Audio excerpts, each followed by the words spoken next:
Hey everybody, this is Chief RBC and this is part two of Introduction to Unreal, and what we're going to talk about at this moment is the content editor. Inside the content editor, which is found right here at the top, if you click on that, this is basically where your project is going to live. Everything that you import, everything that you work on, materials, whatever it is, animation is all going to be found within the content editor. Now what we're going to do is we're going to go up to the very top level of content, and I've created in here a couple of folders. The first one called meshes. Now typically in this moment you probably want to call it by whatever the name of your project is. So just for the sheer giggles we'll call it the project Bob. All right, and I'm going to drag this folder into the other one and I'm going to move it there, not copy it. Now, if I open up Bob, which is going to be the name of my project, we'll find inside here the folder meshes. Now, you may have meshes, animations, or whatever you want, but let's just go with the meshes folder. And I'm going to open up here into our meshes folder. Notice that I don't have anything that's found inside here. So if I needed to create additional folders within here, the first thing I would do is right click and I'd go into create a new folder, and I'd probably have a textures folder within here, and I may even have another folder called models, or props. Let's go with props. Okay.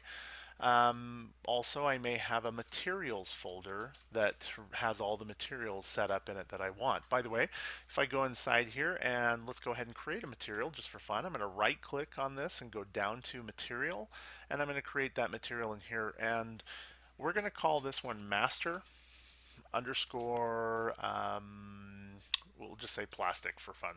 Okay, so you'll notice that this is just going to be a blank material. If I double click on this material and open it up, it's going to bring up the actual editor for materials and stuff. And notice that right here, right off the bat, I have a master plastic, and it has all these inputs that I have. Well, first off, we need to correctly check, make sure we have the right shader that we're going to work with. So in this case, let's say I have a material, domain, surface. I could use a surface decal, a light function, volume, a post-processing function, or user interface. For the most part, you're going to be using surface as your main one.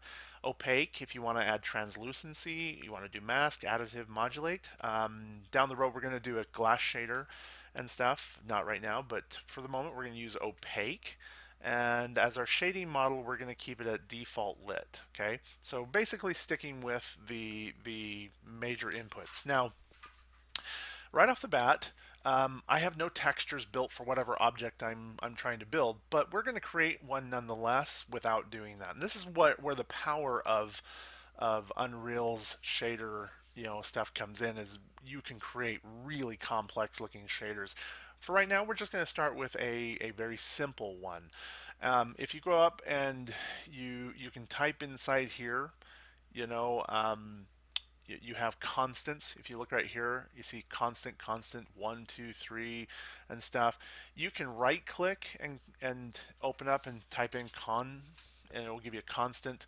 Now, a constant is just a value that you can place inside. Constant 2 is 2 values, 3, 4. You kind of get the idea. We're going to use a constant vector 3 right here.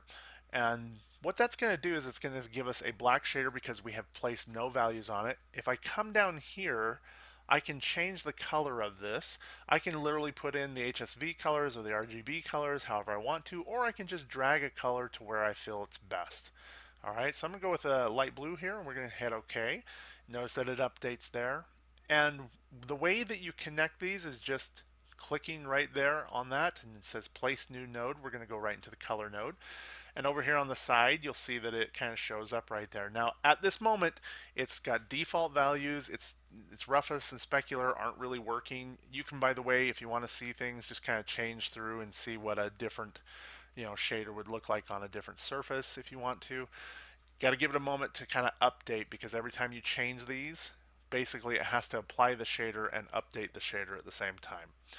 Now, this is where the power of Unreal really comes in, is you can add in values into any one of these things. And so what we're going to do, if you notice, I just dropped a node there, and the way I did that was basically by holding down the 1 key. Notice that these constants have a little hotkey to the right to them. So if I hit or I hold down the letter 1 and then left mouse click, it'll drop in a constant vector right there. And this is just a number of values. So what I'm going to do, just for fun, we always want to start with our metallic.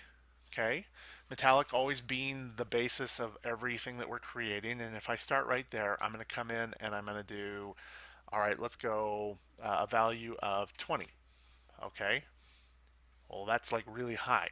Know that the values, you can put any value you want in here, but ultimately it really is just from 0 to 1. So if I put in a 0.25, okay, I'm going to get kind of a plasticky surface somewhat. Well, we can probably go with a little higher. Let's go to a 0.56, just for fun. That gives me a really good, nice plasticky surface that I have right there. Now, I can do a couple of things here. If I want to, I can copy the same value by holding W and or hitting Alt W, and it will copy that. Once again, that's Alt W to copy a value. And then I can just drag that right into the roughness, okay? And we see our specularity is kind of flat. So we want to make sure that our roughness, you can, by the way, just left mouse click inside of there and move right and left. The higher roughness value, the less specularity you get.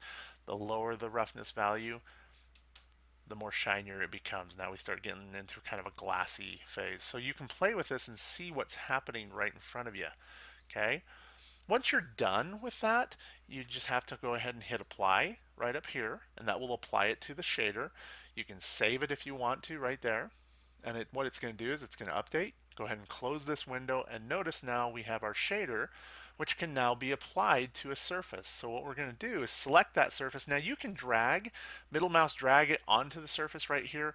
I don't recommend that because sometimes it doesn't connect perfectly. So what I'm going to do is I'm going to left mouse drag that right over into the details panel underneath the cube. And now if we look at that inside of our window, you can see that we have created a nice little plasticky kind of looking thing that goes onto this surface. So that's a quick overview of how to get a material created. We will go more in depth in that down the road, but for right now, that should be all. All right, see you in the next one.